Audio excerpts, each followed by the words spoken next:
You ever feel tired or just a bit off? Maybe dealing with some annoying muscle cramps? It might be more than just a long week. It could actually be your body trying to send you a signal that it's missing something really, really important.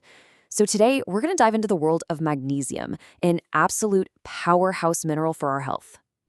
Okay, check this out. 60%. Just let that number hang in the air for a second. What on earth could that be? Yeah, that's the estimated number of people in the US who are actually deficient in magnesium. And you want to know the crazy part? Our bodies are so good at holding on to whatever little magnesium we have that the early warning signs, they just fly right under the radar. We often miss them completely. So that leads to the big question, right? Could you be one of them? Let's dig in and find out what's really going on here. Okay, so how did we even get here? Why are so many of us running low on this crucial mineral? Let's get into what's behind this widespread magnesium gap. Think about it. Fatigue, those annoying muscle cramps, maybe not feeling that hungry. Does any of this sound familiar? I mean, these are things we all feel sometimes, and we just kind of brush them off, right? Oh, it was a long week. But what if it's not just a normal part of life? What if it's your body trying to tell you something? Like, hey, I need more magnesium. And listen, it's not always as simple as just eat more spinach. You can see here things like type 2 diabetes or IBD, even some really common medications can mess with your body's ability to actually absorb the magnesium you're getting. So yeah, it's a pretty complex issue with a bunch of different potential causes. All right, so if that's the problem, what's the solution? If you're low on magnesium, what can you actually do? Well, let's talk about one really effective option, magnesium glycinate. So you've probably seen magnesium oxide on the shelves at the pharmacy, right? It's the cheapest one, but there's a huge catch. Your body is just not great at absorbing it. That's where magnesium glycine is a total game changer.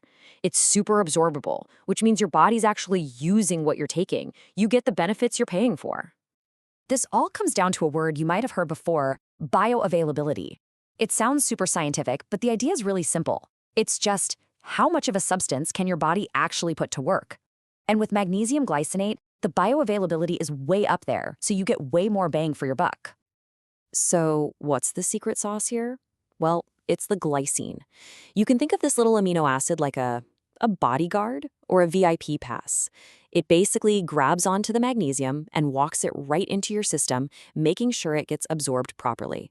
And, big bonus, it does all this without causing the stomach issues that some other types of magnesium are famous for. Okay, so you've got this super absorbable magnesium in your system. Now what happens? Let's get into the good stuff, the incredible benefits you can actually expect to see. Anyone out there feeling a bit anxious or, tossing and turning all night? This is where magnesium glycinate can be a huge help. Seriously, it's known to help calm your nervous system and help you get that deep, restorative sleep we are all desperately searching for. But hey, it's not just about what's going on in your head. Magnesium is a total powerhouse for your physical health, too. I'm talking stronger bones, help with managing blood sugar. The list goes on. It is truly a foundational mineral for your body. And we're not done yet. Magnesium also plays a huge role in keeping your heart rhythm steady and can even give you a boost in your workouts, whether at the gym or out for a run. I mean, it's a real all-star for your health. All right, so are you ready to get more magnesium in your life? Let's talk about the right way to do it. And the number one rule, the golden rule, is always, always start with food. Food first. So what's the target? What should you be aiming for? Well, for most adults, you're looking at somewhere between 310 and 420 milligrams a day. And I know that number might sound kind of big, but trust me, it's totally doable. And the best part? You can get it from all kinds of delicious foods. We're talking dark leafy greens like spinach, nuts and seeds like pumpkin seeds, beans, whole grains, even fish and fruit like bananas. It's basically the perfect excuse to load up on all the good stuff. But what if your diet just isn't getting you there? Or maybe you have one of those conditions that makes it harder to absorb. Well, that's when supplements can be a really good idea. But hold on, before you rush out to buy a bottle, we need to talk about how to do this the smart way and the safe way. Okay, and this part is absolutely critical. Before you start any new supplement, I don't care what it is, you have to talk to your doctor. I really, really can't say this enough. It is the one thing you absolutely have to do first. It's all about your safety. So here's a quick checklist to help you out. Number 1, talk to your doctor. Number 2, ask them about any possible interactions with medications you're already taking. 3, when you do buy a supplement, get it from a brand you trust. Remember, the FDA doesn't regulate these things. And finally, number 4, check the label for the elemental magnesium. That's the number that tells you how much actual magnesium is in each dose.